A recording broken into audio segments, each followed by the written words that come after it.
పేషెంట్స్కి ఒబెసిటీ అంటే లావుగా ఉన్న వాళ్ళకి హార్ట్ ప్రాబ్లమ్స్ వస్తాయని, కానీ క్యాన్సర్ కూడా ఏర్పడుతుంది.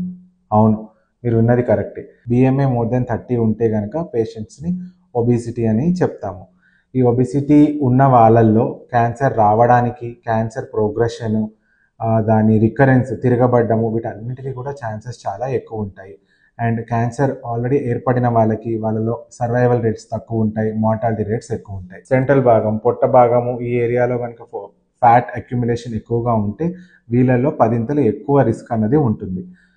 ఈ ఫ్యాట్ నుంచి రిలీజ్ అయ్యే కొన్ని కెమికల్స్, ఇవి బాడీలో సెల్స్ని అటాక్ చేసి బాడీలో ఇన్ఫ్లమేషన్ని పెంచి ఇమ్యూన్ సిస్టమ్ని తగ్గించి హార్మోన్ ఇంబ్యాలెన్స్ చేయడం వల్ల క్యాన్సర్ అన్నది ఏర్పడుతుంది. International research centre on cancers వాళ్ళు కూడా 22 క్యాన్సర్స్ ఇన్ ద బాడీని స్ట్రాంగ్ ఎవిడెన్స్తో ఒబెసిటీకి అసోసియేషన్ ఉందని ఎస్టాబ్లిష్ చేశారు.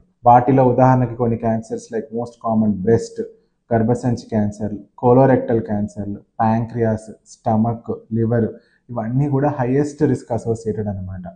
సో అసలు ఈ ఒబెసిటీ ఉన్న వాళ్ళకి ఏం జాగ్రత్తలు తీసుకోవాలి, డైట్ పాటింపులు ఎట్లా ఉంటాయి, మందులు ఏమైనా ఉన్నాయా, అసలు క్యాన్సర్ రాకుండా ఉండడానికి వీళ్ళు తీసుకోవాల్సిన జాగ్రత్తలు ఏంటి, ఇవన్నీ కూడా ఫర్దర్ వీడియోలో చూద్దాం. Stay tuned.